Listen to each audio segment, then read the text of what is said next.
Pero fue muy triste porque en mi afán de yo querer aprender japonés fue prohibirle hablarle español. Ahora mis hijos hablan mucho mejor el japonés y les está costando mucho el español. Mi hijo de chiquito hablaba muy bien español y de repente la barrera fue cuando iba a entrar a la primaria, que me dijeron que no tenía el nivel de japonés que otros niños. Ya. Y entonces me dijeron, como les hacen exámenes para entrar a las primarias en Japón, me dijeron, o tiene que alcanzar el nivel o no va a poder entrar, ¿no? Entonces nos recomendaron mandarlo como a una escuela extracurricular para aprender japonés, y eso que él vivía en Japón, para mejorarlo, y lo que me dijeron fue prohibirle hablarle español.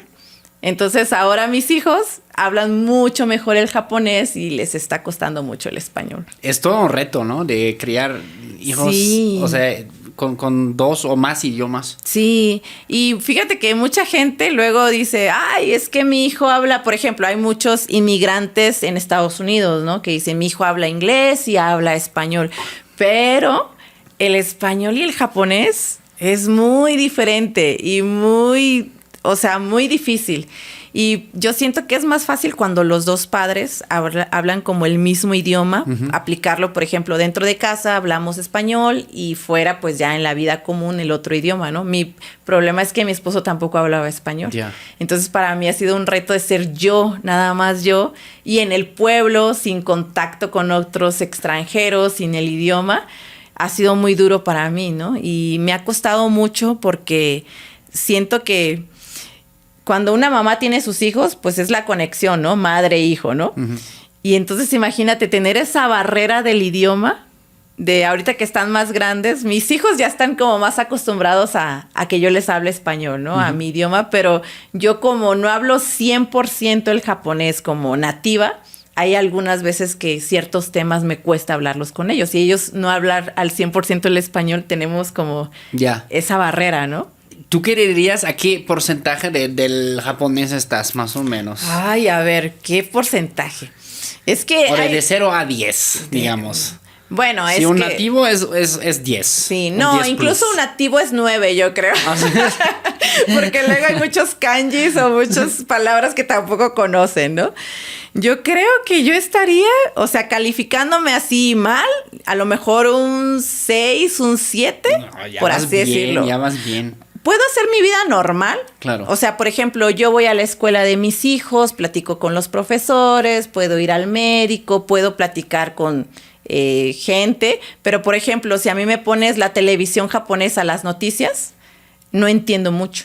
Porque hablan muy rápido. Usan otro tipo de vocabulario. Claro. En Japón se le dice el keigo, que el keigo es un japonés más formal. Ok. Y como yo nunca he estado dentro de, pues sí, tener que utilizar el japonés formal, entonces no estoy muy adaptada a ese tipo de palabras, entonces me cuesta mucho. ¿Cómo es? Keigo se llama. Keigo. Keigo. Es como, bueno, en alemán decimos, hay como alemán alto, no sé, o el castellano. Yo creo que sí. ¿Algo así? Yo creo que sí, algo así, ¿no? Algo más formal, pues. Más formal, con más respeto, con más educación, ¿no? Que y aparte en Japón las jerarquías son súper marcadas. Sí. Entonces, por ejemplo, tú te verías mal hablándole a un superior, a un jefe, a una persona mayor.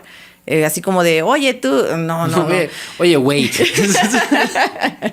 Sí. Pero fíjate que también una de las ventajas siendo extranjera, que hay mucha gente mayor, por ejemplo, con el que yo tengo amistad, pero al ser extranjera, si yo no les hablo en el keigo formal, me entienden y no lo toman a mal, ¿no? Dicen, ay, qué bonita, ¿no? Porque es extranjera, ay, qué bonita, ¿no? Pero pues sí, obviamente si vas a un trabajo en Japón, pues sí tienes que aprender a hablarlo, ¿no? Wow. Sí. Eso también es una super barrera, ¿no? O sea, para personas extranjeros, por ejemplo, que quisieran trabajar en Japón. Sí. Me imagino. Sí. Y incluso ahorita, fíjate que la cantidad de latinos trabajando en Japón es enorme, ¿eh? Sí. Y ha sido un reto. Yo, la verdad, siempre les digo que los admiro muchísimo porque yo llegué a Japón...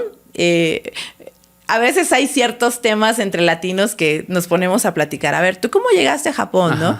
Y entonces mucha gente me dice, no, es que tú la tuviste muy fácil porque tú nada más te conseguiste un marido, llegaste a Japón, tuviste hijos y ya tienes tu visa, ¿no? Sí. Y cuando no saben el contexto detrás de, ¿no? Que como te digo, también fue muy difícil para mí, ¿no? Pero para los que van en cuestión de trabajo sí es muy difícil. Sí. Tienen que anotarse a una escuela, tener un cierto nivel de japonés. Para conseguir un trabajo también te piden cierto nivel de japonés. O lo que hacen muchos extranjeros es buscar empresas extranjeras. Uh-huh. O por ejemplo, si eres de Estados Unidos o de algún país de habla inglesa, es mucho más fácil porque todos son maestros de inglés ahí en Japón. Justamente lo mismo me comentaron en China también, como que muchos extranjeros se dedican a eso. Sí, ¿Tú qué haces? Sí, Soy porque es como sencillo, fíjate, incluso para los japoneses el hecho que tú nazcas en un país donde tu lengua nativa sea inglés, ya puedes ser maestro de inglés en Japón. Órale. No sé por qué, pero sí, así pasa. Y para los mexicanos todavía es más difícil porque si tú dices, bueno, hablo español y voy a ir a trabajar a dar clases de español, no, porque el español aceptado en Japón es el castellano, o sea, el que se habla en España. Sí. En el vlog en YouTube que graban, o sea, por un lado hay una súper fascinación hacia Japón en general, no solo en México, sino siento como en toda América Latina, ¿no? Pero por el otro lado también está súper interesante ver sí, cómo es el día a día en una ciudad, porque claro, todos sí ya tenemos como un concepto de Tokio, etcétera. Sí. Pero justamente donde ustedes viven, ¿no? Con los retos con los que se enfrentan, que son como lo que más les piden, como de temas, o lo que más les comentan. Sí, pues por ejemplo, bueno, yo tengo un canal en YouTube, ya que estás mencionando. No, sí sabía. Por si no lo sabías. Tengo un canal de YouTube familiar que precisamente son como vlogs diarios, ¿no? Enseñando el día a día. Fíjate que cuando yo comencé primero con YouTube, mi tema no era hacer videos diarios, sino sacar como temas en particular de Japón, ¿no? Incluso ahí en mis primeros videos les contaba, ¿no? Que cuál fue mi primer choque cultural, que cómo era quitarse los zapatos en Japón, que el tema del baño en Japón, porque también es todo un tema, ¿no? El ofuro, la tina, los baños públicos, el onsen, el desnudo, o sea, muchos temas, ¿no? Yeah.